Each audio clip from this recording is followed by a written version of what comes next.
Voy a comenzar con un hecho de vida y con una parábola para enmarcar todo lo que voy a decir a continuación. El hecho es el siguiente. Perris era un señor que vivió en Estados Unidos en el año 1930. Quiso ir al Polo Norte y así lo hizo. Cuando llevaba 2 o 3 días de andadura, con sus aparatos de medición, quiso saber cuánto había avanzado. Y aquellos aparatos le decían no solamente que no había avanzado nada, sino que estaba retrocediendo. Pensó que el polo magnético vuelve locos los aparatos, los estropea y continuó con sus perritos y su trineo. Al cabo de otros 2 o 3 días, la misma medición y los aparatos le dijeron lo mismo. Usted no solamente no avanza, está retrocediendo. Como era científico, utilizó la cabeza y dijo, sé lo que me pasa. Objetivamente estoy avanzando hacia el Polo Norte, pero estoy en un iceberg, y las aguas del océano están llevando el iceberg donde yo no quiero. Y aunque avanzo, las aguas son más fuertes que mi persona y me están haciendo retroceder. ¿Por qué cuento esto? Miren, el cristianismo en nuestra Europa vieja y cansada está, como decía Karl Rahner y otros autores, en cierta manera en estado invernal, como si estuviésemos caminando en un iceberg. En los icebergs hay vida, pero la vida está oculta bajo las capas de hielo. Necesitamos la primavera para que esa vida surja. Y segundo, además de estar en estado invernal, estamos siendo llevados y arrastrados por aguas de océanos de cultura que ya no son de matriz cristiana. Y tristes de nosotros y pobres de nosotros si no adivinamos dónde están esos océanos y esas aguas que nos arrastran. Segundo, hablamos de nueva evangelización, no solamente la cultura, de nueva evangelización. Dicen que un obispo tuvo que ir a inaugurar un templo, todo él lleno de ladrillo rojo. En la parte del presbiterio estaba el ladrillo rojo también, y pensó, no puede ser que la gente que venga a la Eucaristía y a otros actos siempre esté mirando ladrillo rojo, tengo que arreglarlo. Invitó a un pintor a que ahí, en la parte del presbiterio de fondo, hiciese un Cristo de tamaño natural y los 12 apóstoles, un apostolado. Aquel pintor era cristiano, llevaba mucho tiempo alejado de la Iglesia, pero aceptó por dinero. Y el pintor, lógicamente, salió a la calle a buscar un joven cuyo rostro le sirviera de Cristo. ¡Qué mala suerte! Aquel joven que le servía no era cristiano ni había oído hablar nunca, por lo tanto, de Jesucristo. Cuando estaban los dos, uno de modelo y otro pintando, el joven le dice, ¿qué estás pintando? Ah, Jesús de Nazaret. ¿Y quién es Jesús de Nazaret? Y aquel pintor con la boquita, no con el corazón que lo tenía vacío, le contó cosas verdaderas y cosas inventadas, todas maravillosas, extraordinarias. Y el joven dice, oiga, si ese tal Jesús es tan superguay, tan interesante, tan extraordinario, será para usted el centro de su vida, ¿verdad? Y el pintor dice, ¿qué? Será el centro de su vida. Y dicen que se quedó pensando el pintor lo que había dicho y lo que sentía en el corazón y la diferencia entre la boca y el corazón. Y empezó a llorar. Y aquellas lágrimas fueron el inicio de una verdadera conversión. Pues dicho esto, estamos en una cultura que no es de matriz cristiana, estamos en un nuevo impulso que es la nueva evangelización y decimos ahí en la página 1, para situarnos con brújula. Primeras palabras de Porta Fidei. Necesitamos una nueva evangelización, ¿para qué? Para redescubrir la alegría de creer y la belleza.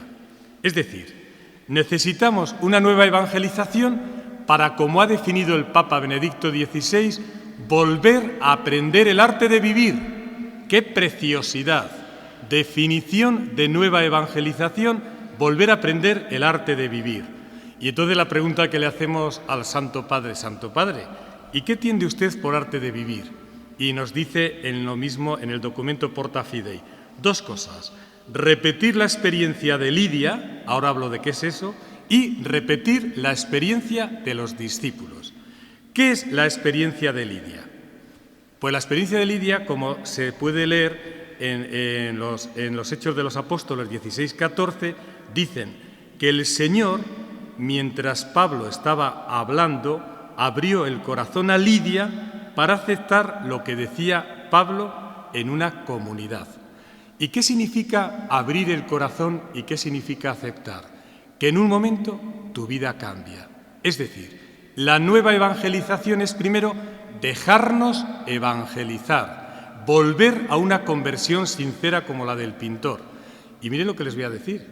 Estamos asistiendo todos los días a conversiones allí donde hay gentes, testigos y comunidades que están en la dinámica de la nueva evangelización. Les cuento una de ellas, sin decir nombres concretos. Hace 4 meses suena el teléfono. ¿Eres Raúl? Sí. Mira, necesito hablar contigo urgente. Soy el jefe de psiquiatría de un hospital. Bueno, llega el sábado, que es cuando él podía, y 40 o 50 folios, así encuadernaditos, me los lanza en la mesa. Y yo leo, relectura de mi vida a la luz de la misericordia de Dios. Digo, no entiendo nada. Dice, vengo a hacer una confesión general de mi vida. Y te voy a contar por qué. Dice él, hasta hace 9 meses yo era agnóstico, no ateo, porque ser ateo es ser poco inteligente. Era agnóstico, ni sí ni no. 2 psiquiatras de mi equipo me dijeron, vamos a ir a una comunidad nueva que ha nacido para ver qué patologías tiene esa gente, porque nos da la impresión que es una secta nueva. Fueron y, como decimos en castellano, iban a esquilar y volvieron trasquilaos. Dijeron, mira, no solamente no hemos encontrado ninguna patología, sino la gente más sana que no hacen lo que viven allí, la alegría, la esperanza, no lo hacen ni nuestras pastillas ni nuestros métodos psiquiátricos. Dice este, qué flojos sois, ya voy a ir yo y os voy a demostrar lo que hay allí. Tan buena suerte que cuando llega resulta que estaban en una profesión simple y él oye, ve, va después a donde la gente se encuentra con la comunidad, allí se canta, se reza, se cuentan experiencias y dice él, en un momento determinado sentí que el suelo se me iba de los pies, que todas mis certezas racionalistas se iban de mi cabeza. Sentí la necesidad de salir, cerrarme en mi coche y empezar a llorar como un niño, con hipo, en profundidad. Esto era un sábado. El domingo volvió y dijo, necesito hablar con alguna que tenga experiencia de verdad de Dios. Salió una con experiencia de Dios y le contó lo del sábado y le dice, ¿y de qué se extraña usted? Si eso es del libro. ¿Usted ha oído hablar de Manuel García Morente, filósofo en la República de España, que estando escribiendo casi con agnosticismo sobre Dios, vio y sintió en su habitación la presencia del resucitado y tuvo los mismos síntomas que usted? Aparentemente el suelo se desplomaba, todas las certezas desaparecieron, las certezas racionalistas, y lloró como un niño. Y entonces este dice, pues mira, como esto mío no es algo psíquico, sino que es algo espiritual, yo voy a pedir un favor.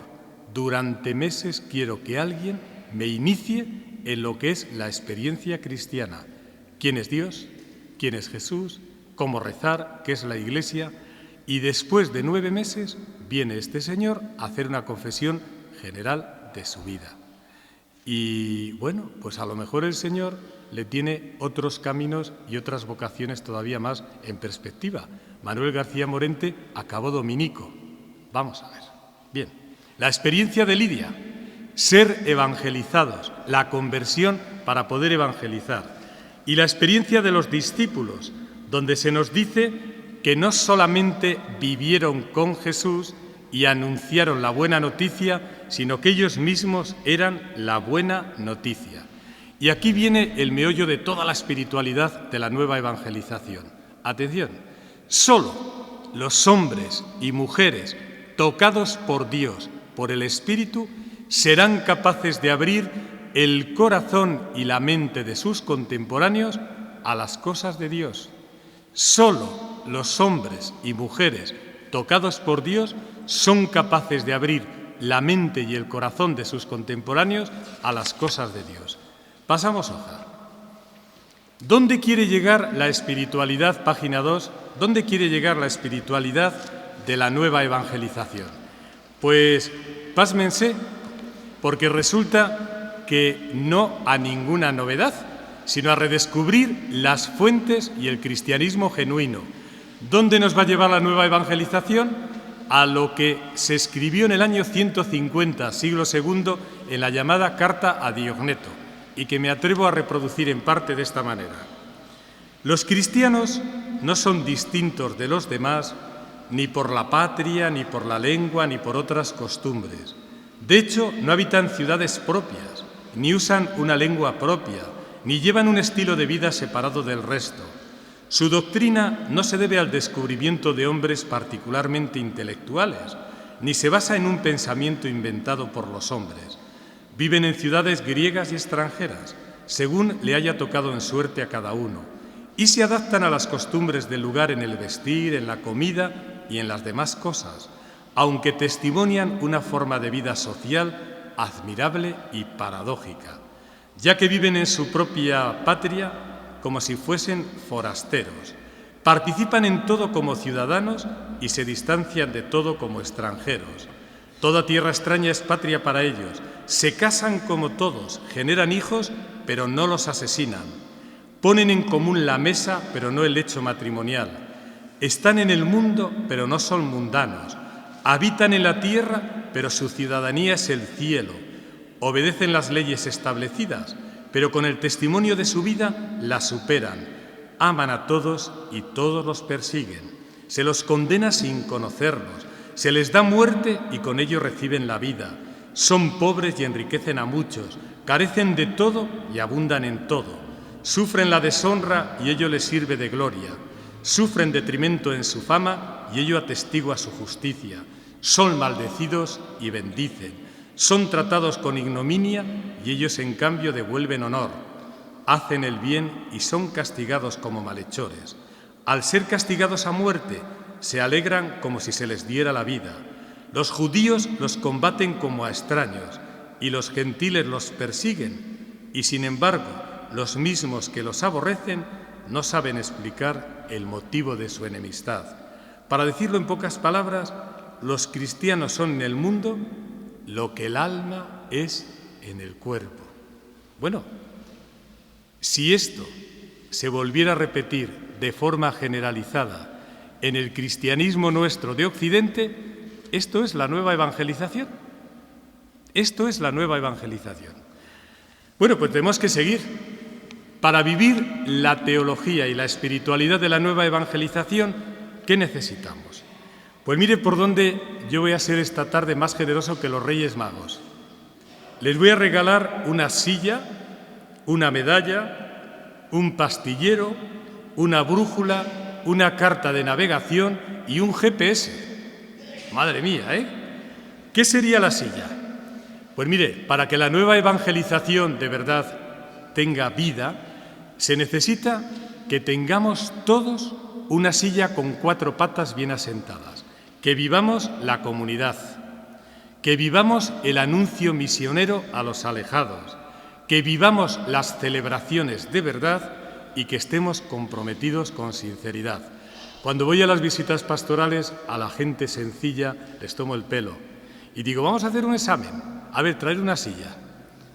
¿Cuánto mide la pata de vivencia de comunidad? Hoy, señor obispo, un 2 o un 3 sobre 10. Vale.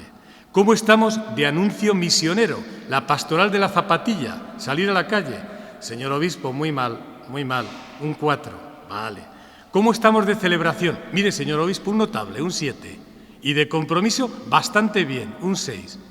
Ah, ¿y una silla con 3 centímetros, 4, 7, 6, se sujeta? a equilibrar las cuatro patas, a equilibrar las cuatro patas.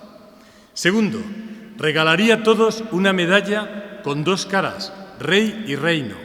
La nueva evangelización exige evangelizadores amantes, apasionados por Cristo y a la vez por el Evangelio y que hacen el reino en el mundo.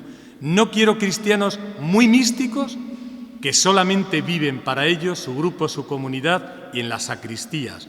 Y tampoco quiero cristianos muy militantes que solo viven para la acción y no tienen relación ninguna con Cristo. Cristo, Rey y el reino. Regalaría a todos un pastillero con 3 pastillas. Amor en forma de ternura, humor hasta para reírnos de nosotros mismos y paciencia. De todas, lo mejor, el amor y la ternura. Ustedes han oído hablar del padre Dival, dominico, cantautor de los años 60-70. En un libro tiene escrito ¿Por qué me hice sacerdote? Y cuenta lo siguiente. Estuvo con su padre en Francia, en una pequeña aldea, cortando leña para el invierno todo el verano. El primer día de escuela en septiembre, él con otro niño, quemaron toda la leña que habían preparado para el invierno y al ver lo que había hecho, entró llorando en casa con angustia y se lo contó a su madre.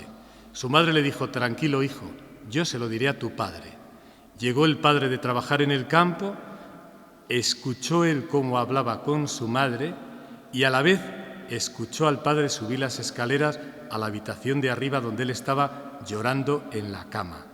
Abrió el padre la habitación, le quitó la ropa de la cama, le desnudó, le puso entre sus rodillas y cuando él pensaba que le iba a caer una soberana paliza, empezó el padre a acariciarle con una ternura infinita y le dijo, mira hijo, en la vida todos cometemos alguna vez tonterías, no te preocupes, estamos en el mes de septiembre, el invierno entra en noviembre, tenemos 2 meses para aceleradamente volver a rehacer lo que has deshecho en un día. Y dice él, ahí nació mi vocación de dominico. Cuando yo sentí las caricias de mi padre pensé, si mi padre se porta así conmigo, ¿cómo será Dios con nosotros y cómo tengo que ser yo las manos de Dios? Os regalaría a todos una brújula con estas claves. Norte, amor apasionado a Jesucristo. Sur, eclesialidad. Nadie puede ser cristiano en solitario. Este, formación sí, pero también oración. Saber cosas de Dios, pero es más importante tener experiencia de Dios. En la página 100 de este librito, que escribí hace años y que se titula Orar con el cantar de los cantares, dice así. Me hablaron de ti mis padres, me hablaron de ti mis libros, me hablaron de ti los púlpitos, me hablaron de ti los rezos, tantos me hablaron de ti. Un día me hablaste tú como solo tú sabes hacerlo. Entonces gusté la diferencia. Tú eres todo y diverso, personal y envolvente.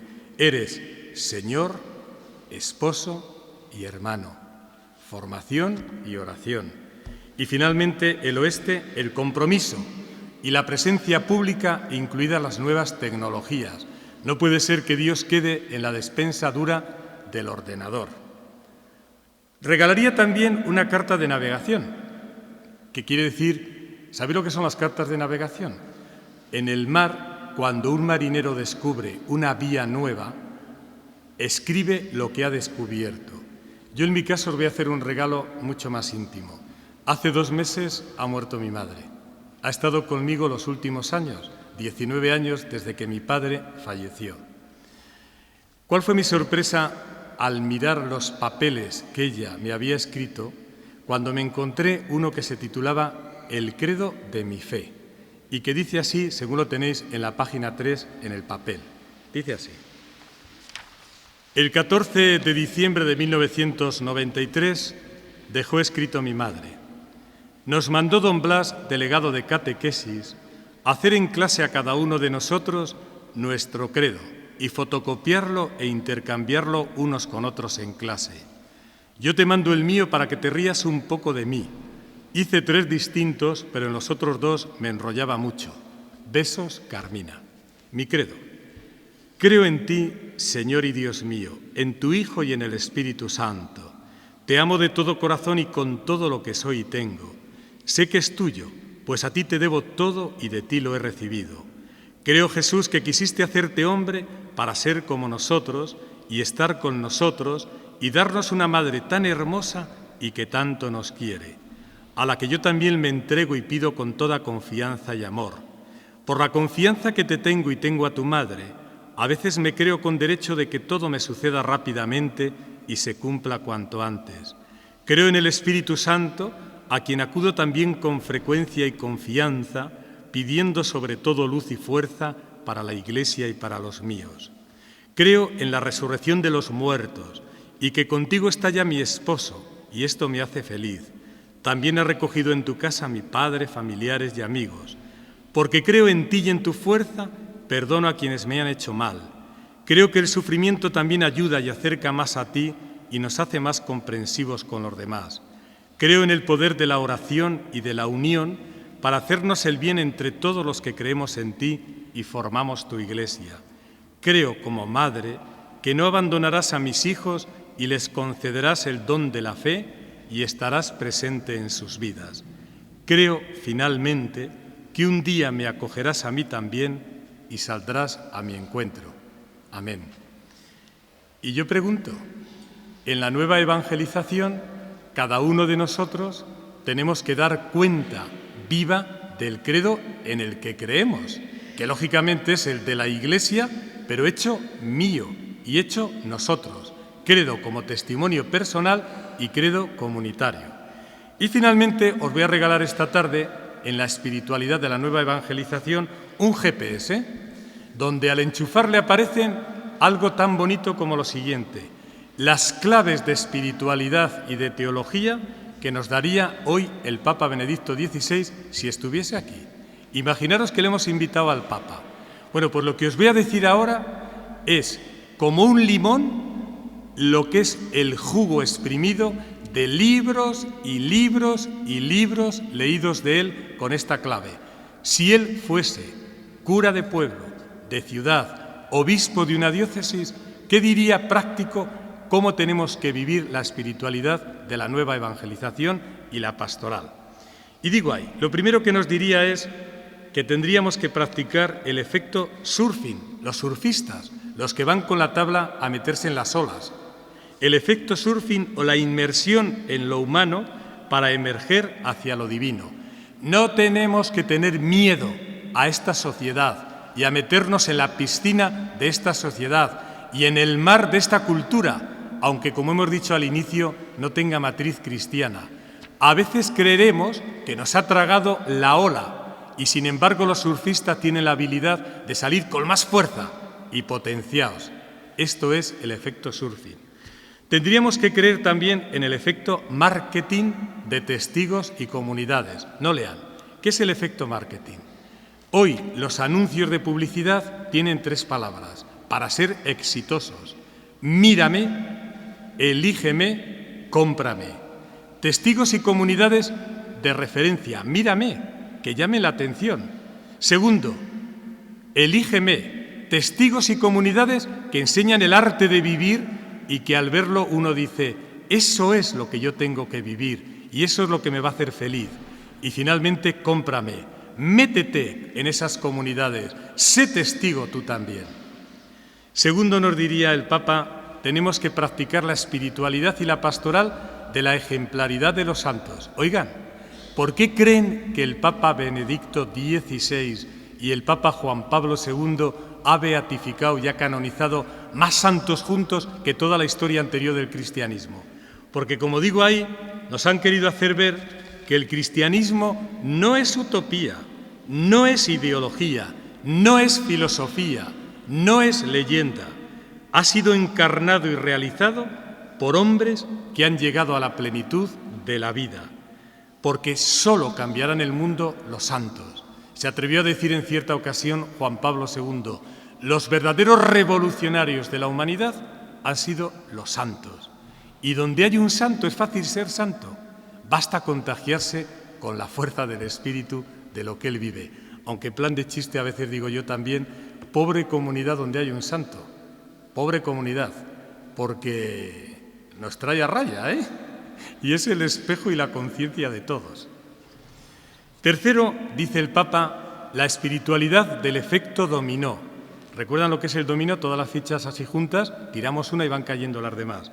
¿Por qué? Porque en el cristianismo el esplendor de la verdad, el esplendor de la bondad y el esplendor de la belleza se contagian por sí mismos. Y donde hay verdad, bondad y belleza, allí la gente va. En una comunidad de muchas vocaciones, yo pregunté una vez a la maestra de novicias, ¿cómo descubren aquí la vocación la gente que viene? Y me dice, aquí no hacemos ninguna campaña vocacional. Los jóvenes ven, viven y dicen, yo quiero vivir eso que vosotras vivís o vosotros vivís. Quiero vivirlo. Y dice, esto se llama vocación. Entonces yo tengo vocación. Y segunda pregunta, ¿y desde dónde vienen los jóvenes? ¿Y qué descubren los jóvenes? Y me dice, un 60% descubren su vocación desde la belleza del cristianismo, la belleza de Jesucristo, la belleza de la Eucaristía, la belleza del cuerpo de la Iglesia, la belleza de la oración, la belleza de la doctrina cristiana. Y un 40% han sido rescatados de su infierno, de su negatividad, de su sinsentido, y vuelven a descubrir la belleza. Todos estamos hechos para la verdad, la belleza y la bondad. Todos. Y eso es Cristo. Cristo es la verdad que llena la cabeza, es la belleza que llena el corazón y es la bondad que hace buenas nuestras obras. Viene ahí, en cuarto lugar, la clave de toda la espiritualidad de la nueva evangelización desde el Papa Benedicto XVI. No lo lean. Son 3 palabras. Asumir, purificar, elevar.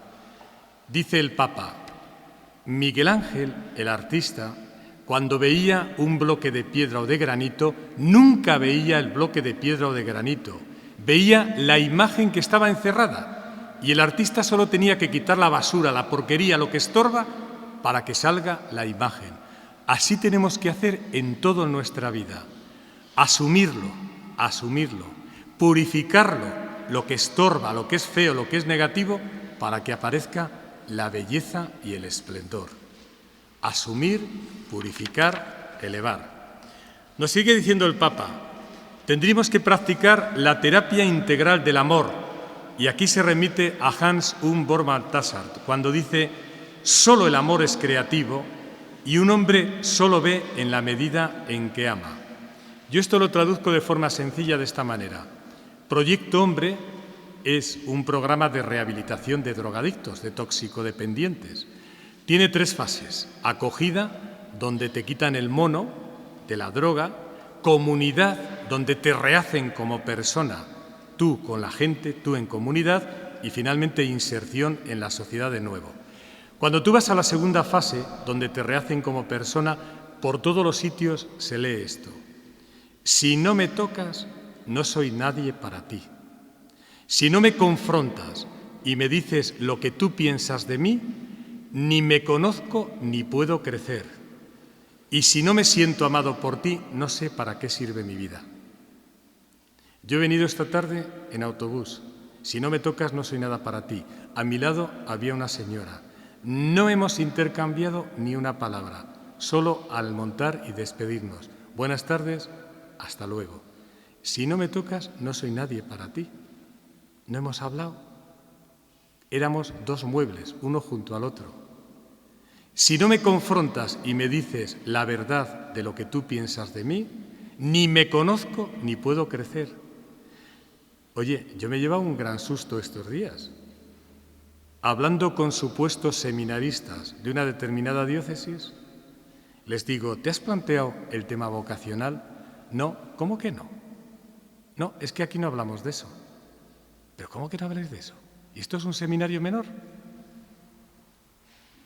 Si no me confrontas y me dices lo que piensas de mí, ni me conozco ni crezco. Y finalmente, si no me siento amado por ti, ¿para qué sirve mi vida? Un filósofo, estaba dando vueltas en el patio. ¿Qué sentido tiene la vida? ¿Para qué estamos aquí? Su niña se columpiaba, 9 años. Margarita, ¿tú para qué estás en la vida? Papá, ¿qué cosas tienes? ¿Para quererte? ¿Para quererte? La terapia del amor. Nos seguiría diciendo el Papa, la complementariedad entre fe y razón, entre verdad y caridad, no son enemigas ni extrañas, sino compañeras de camino y complementarias. El Papa utiliza, cuando las paradojas se acentúan o las verdades parece que son contrarias, utiliza el dogma cristológico. Y me voy a explicar. ¿Cómo se relacionan Dios y hombre? Fe y razón, religión y ciencia, verdad y caridad. Se relacionan como en Cristo su naturaleza humana y divina, sin separación ni división, pero sin confusión ni cambio. Sin división ni separación, pero sin confusión ni cambio. Nos hablaría el Papa de que hay que volver a creer en el triple programa del Vaticano II. Señores, señoras, que el Vaticano II está sin estrenar, 50 años y todavía es joven. ¿Y qué nos dijo el Vaticano II? Vuelta a las fuentes genuinas de la fe, de la tradición, de la revelación, diálogo sincero con la cultura de nuestro mundo y pastoralidad, evangelización, que la gente tenga sentido desde el vivir cristiano. Eso es el Vaticano II. Y todo eso desde una Iglesia que se sabe comunión para la misión. Nos diría el Papa, hoy no solamente necesitamos testigos individuales, sino comunidades de referencia, comunidades vivas, bellas, donde se palpe el cuerpo de Cristo, que viven en la caridad y desde la Eucaristía. Nos diría el Papa, tenemos que hacer un nuevo ardor misionero. Y fijaros que en los Lineamenta, ese documento que estamos estudiando para el Sínodo de los Obispos, si el documento fuesen letras que se sueltan y yo hiciese así, y cayesen todas las letras, solo iban a quedar pegadas 3 cosas. Atrio de los gentiles, procesos de iniciación cristiana y emergencia educativa. Tenemos que dialogar con aquellos alejados y no creyentes, atrio de los gentiles. Tenemos que volver a creer en los procesos de iniciación sincera cristiana y tenemos que volver a creer en una educación que enseña la verdad, la belleza y la bondad, una antropología sana. Y finalmente nos diría el Papa, tenemos que estar con el crucificado, sí, pero con los nuevos crucificados. Y nos recordaría Novo Milenio Ineunte 50, donde ya Juan Pablo II dijo, atención, los pobres tienen que estar en vuestras comunidades como en su casa. Tenéis que tener inteligencia y valentía para descubrir las nuevas pobrezas y responder a ellas.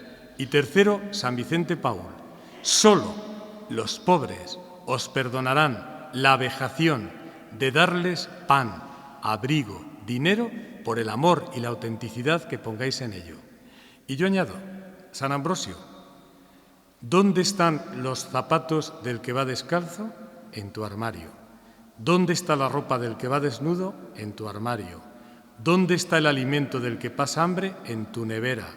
¿Dónde está el dinero del que nada tiene? En tu cartilla del banco. Eso no es comunismo, ni socialismo, es cristianismo puro, dar incluso de lo que se necesita para vivir, no solamente de lo que me sobra. Y acabo porque se nos pasa el tiempo, Aviso final para navegantes. Paciencia. He dicho que en el pastillero iba la paciencia. Dice el Papa, éxito no es el nombre de Dios. Como en la parábola del grano de mostaza, en la Iglesia siempre hay 2 momentos. Un árbol, la mostaza se ha convertido en árbol, donde incluso anidan pájaros, un árbol, pero a la vez sigue dando semillitas, que tardarán tiempo y muchas de esas semillas se perderán sin fruto y otras volverán a hacer arbolitos. Esa es la parábola de la nueva evangelización. No tener prisa, poner de nuestra parte todo, sabiendo que éxito no es el nombre de Dios. Segundo, nos dice el Papa, hay que unir 3 cosas. El anuncio, la oración y la cruz. Saber las cosas de Dios, experimentar las cosas de Dios y recordar algo muy serio en la cruz, Peggy dice, tener la verdad es empezar a sufrir, defender la verdad es empezar a morir. No hay evangelización sin cruz, no hay evangelización sin dar la vida. Tener la verdad es empezar a sufrir, defender la verdad es empezar a morir, no porque seamos fundamentalistas y fanáticos, sino porque somos signo de contradicción. Y nos diría finalmente el Papa algunas claves teológico-espirituales de fondo: conversión, teocentrismo, Jesucristo, vida eterna y ser carne ungida por el Espíritu. ¿Qué significa conversión? Significa, atención, que nosotros los cristianos no tenemos como primer mandamiento amar a Dios sobre todas las cosas. Eso es judío. Es dejarse amar por Dios. Bienaventurados los pobres en el espíritu, los que han dejado que Dios entre en su vida y les cambie totalmente. Metanoia, metanoia, que se dice en griego. Dejarse amar por Dios. Y fruto de dejarse amar por Dios, atención, dejar a Dios ser Dios. Estamos echando a Dios de todos los lugares, de mi vida, de la familia, del mundo laboral, de la política, de la literatura. Dejarme amar por Dios y dejar a Dios ser Dios. Conversión. Segundo, teocentrismo. Dice el Papa, teocentrismo es igual a reino de Dios. ¿Y qué significa reino de Dios? Que Dios es, que Dios actúa, que Dios vive. Que no vivimos como si Dios no existiera, que estamos implantando la vida de Dios. Y cuando los jóvenes me dicen, ¿y qué hay en Dios? Tres cosas. En las tripas de Dios hay tres cosas: vida con mayúsculas, amor con mayúsculas y comunión. Donde se favorece la vida en todas sus formas, el amor auténtico en todas sus formas y la comunión, allí está el reino y allí está Dios. Jesucristo. Miren, si yo tuviera aquí detrás una gran pantalla de ordenador, ahora encendería el ordenador y aparecería la palabra Jesucristo. ¿Por qué? ¿Qué sentido tiene la Iglesia? ¿Qué sentido tiene la nueva evangelización? ¿Qué sentido tenemos cada uno de nosotros individualmente y como grupo? Hacer presente y vivo hoy a Jesucristo. Pero Jesucristo es complicado. Le pinchamos en la pantalla y aparece una ventanita. Trinidad. Jesús no es un fundador más de una religión, es el Hijo de Dios encarnado. Volvemos a pincharla y aparece otra ventanita. Reinado de Dios. Hacer de este mundo otro, no otro mundo, de este mundo otro, como Dios lo ha soñado. Reinado de Dios. Volvemos a pinchar y aparece sacerdote, profeta, rey, sanador, salvador. Cada uno de nosotros individualmente, como movimientos, asociaciones, parroquias, somos una célula o una piececita del gran puzzle de Jesucristo. Unos son contemplativos, otros son militantes. Unos tienen la dimensión sacerdotal, otros la dimensión profética, otros la dimensión sanante, otros la dimensión... El Espíritu ha regalado vocaciones, carismas, para que entre todos formemos el puzzle de Jesucristo. Ese es el mayor tesoro, esa es la respuesta que la gente espera y eso es lo que la nueva evangelización quiere poner en primer plano. Nos diría el Papa también, y lo decimos en la nueva evangelización, tenemos que volver a hablar de vida eterna. Nuestra vida no es para hacer con ella lo que cada uno quiera, ni para malgastarla. Y vida eterna significa que Dios, además de Padre, es juez. Sanamente juez, porque eso quiere decir que hay justicia más allá de la injusticia humana y hay justicia más allá de las injusticias que nos hagan personalmente o en grupo. Y esto tiene dos consecuencias. A Dios no se le puede manipular, a Dios no se le puede manipular. Olegario González de Cardedal, un gran teólogo, dice: los españolitos de hoy hemos caído en la escatología benévola. En el fondo decimos, si Dios existe, todos estamos salvados. Oiga, si Dios existe, estamos en teoría todos salvados si respondemos con nuestra vida a lo que Él pide de nosotros. Dios no es manipulable. ni se le puede manejar a nuestro antojo. Y segunda consecuencia, tenemos que vivir cada momento como momento de eternidad. El cielo y el infierno empiezan aquí. ¿Qué sorpresa nos vamos a llevar cuando veamos y sintamos que el cielo es vivir más intensamente de cara a Dios y a los demás como hemos vivido aquí? Y qué sorpresa si el infierno se diera, ¿qué va a ser esto? Vivir de espaldas a Dios y a los demás como hemos vivido aquí. Y finalmente tenemos que vivir como carne ungida por el Espíritu y ser presencia eucarística. Y con esto acabo. ¿Qué significa carne ungida por el Espíritu? Miren, nuestra espiritualidad viene de espíritu, no es ni más ni menos que reproducir en nuestra carne, en nuestra persona, lo que la carne humana de Cristo tuvo que desarrollar en vida, para que se uniera definitivamente lo humano y lo divino existencialmente. Es decir, ¿qué significa espiritualidad? Reproducir en nosotros los misterios de Cristo desde el Espíritu. ¿Quién ha sido el mejor reproductor de la carne ungida por el Espíritu? La Virgen María, la llena de gracia. La carne ungida por el Espíritu significa que somos esposos del Espíritu Santo, que somos madres para dar a luz a Cristo y que somos hermanos para vivir el Evangelio. Y la carne ungida por el Espíritu significa que somos presencias eucarísticas. Y concluyo. Juan Pablo II, de felicísima memoria, tuvo una definición de la Virgen María magistral, originalísima. María es, sobre todo, presencia eucarística. Y cada uno de nosotros, a imitación de María en nuestra vida, tenemos que ser presencias eucarísticas. Y aquí viene lo bonito. Vamos a recorrer los misterios de María brevemente desde este ser presencia eucarística.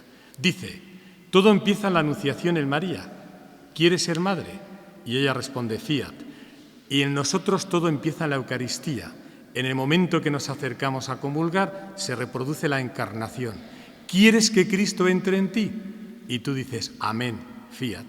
Y Cristo entra en ti y se encarna en ti.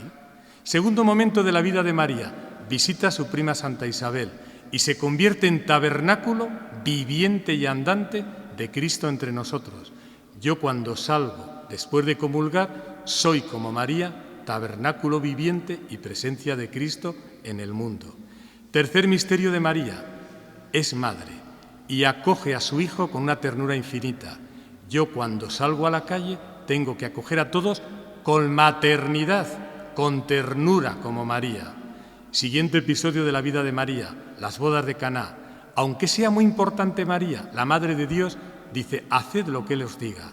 Así nosotros, las presencias eucarísticas, no podemos dejar que la gente se quede en nosotros. ¿Qué cura más majo? ¿Qué obispo más majo? ¿Qué comunidades más majas? Haced lo que Él os diga. Llevadles a Jesucristo. Siguiente momento importante, Jueves Santo. María es testigo de la herencia de Jesús. Me quedo con vosotros hasta el fin del mundo y amaros como yo os he amado. No os faltará la fuerza mía. No os améis como os tratan. No os améis como vosotros queráis que os amen. Amad como yo os he amado. Siguiente momento de la presencia eucarística al pie de la cruz. Solo María y el discípulo amado están allí. Nosotros también, como presencias eucarísticas, más que nunca hoy, tenemos que estar con los crucificados de hoy. Aunque no hablemos nada, sencillamente agarrar, gestos de decirle, no estás solo, contigo estoy yo y está toda la Iglesia, y estamos dándote fuerza y rezando por ti. Siguiente momento, la resurrección. Dice el Papa, no se nos dice en los Evangelios que se apareciese lo primero a María, sino a María Magdalena, pero es de suponer que fue primero María, aunque no digan nada. Así, las presencias eucarísticas tenemos que ser testigos del resucitado. Oye, decía Dostoyevsky, ¿qué pasa a los cristianos que dicen creer en Cristo resucitado y van con cara de Viernes Santo? Si no somos capaces de dar alegría y esperanza, retirémonos. A ver si va a pasar aquí, como en algunas diócesis, cuando vamos los obispos hablando a los curas y no reaccionan, y les tenemos que decir, pero vamos a ver, es que lo que estamos diciendo no es verdad, no nos entendéis. No, señor obispo, Si lo que dice es fenomenal, pero nos ha pillado viejos, cansados y en poco número. Vaya testigos de la resurrección. Y finalmente, el último misterio de María es Pentecostés.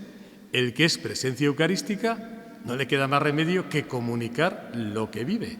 Y ya Evangelii Nunciandi decía, la Iglesia no es para ella misma, es para comunicar el amor de Dios, es para comunicar a Dios mismo.